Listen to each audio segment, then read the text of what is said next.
প্রিয় খাবার যখন মৃত্যুর ফাঁদ। দুনিয়াতে কিছু মানুষ আছে যারা খাওয়া আর ড্যাশ ড্যাশ করা ছাড়া কিচ্ছু বোঝে না। তারা নিজেরা যেমন গলা পর্যন্ত খাবে, অন্যকেও জোর করে খাওয়ানোর চেষ্টা। এসব লোকগুলো কোনো অনুষ্ঠানে গেলে সেখানে খাওয়ার কম পড়লে বা তাদের মানসম্মত খাবার না হলে তারা সমালোচনা করবে। আমি কিছু বাবা মায়েদের দেখেছি, তাদের সন্তানরা কিছু খেতে না চাইলেও তাদেরকে জোর করে খাওয়াবে। পারে তো শরীরের যে কয়টা বড় ছিদ্র আছে সবগুলো দিয়ে খাওয়া ঢুকাবে। এমনকি এইসব সন্তানরা বমি না হওয়া পর্যন্ত তাদেরকে ছাড়বে না।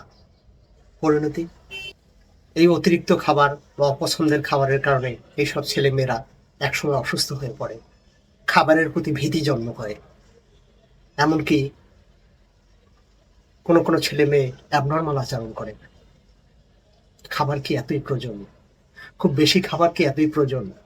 আমি আমার দাদিকে দেখেছি, সে মৃত্যুর 20 বছর আগে থেকে শুধু একবেলা খেয়ে 90 বছর বেঁচে ছিল। তাহলে বুঝুন আমরা এই অপ্রিয় অস্বাস্থ্যকর খাবারগুলো খেলে কি হয়। দেখুন, জানুন, সঙ্গে থাকুন। প্রিয় খাবারগুলি যেমন সুস্বাদু, তেমনি তা যদি মাত্রাতিরিক্ত বা ভুল উপায়ে খাওয়া হয় তখন তা ধীরে ধীরে মৃত্যুর কারণ হয়ে উঠতে পারে।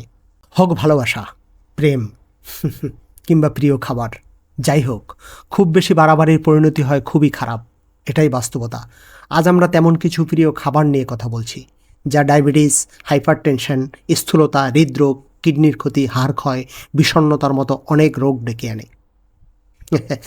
বার্গার, সসেজ, চিপস, চানাচুর, ইনস্ট্যান্ট নুডলস, কেক, এসব মুখরোচক খাবারের আড়ালে থাকে ট্রান্সফ্যাট, অর্থাৎ ফাস্টফুড, যা হার্টের ওপর চাপ তৈরি করে, হৃদরোগের ঝুঁকি বাড়ায়।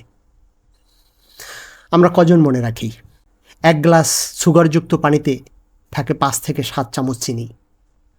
তাছাড়া কোলা, ফ্লেভার ড্রিঙ্কস, বিভিন্ন রকমের মিষ্টি, এমন কিছু প্রিয় খাবার তা যতই স্বাদের হোক তাতে থাকে অতিরিক্ত চিনি, যা যাদের ডায়াবেটিস আছে তাদের ডায়াবেটিস বাড়িয়ে দেয়, আর যার নেই তার জন্য ডায়াবেটিস ডেকে আনে।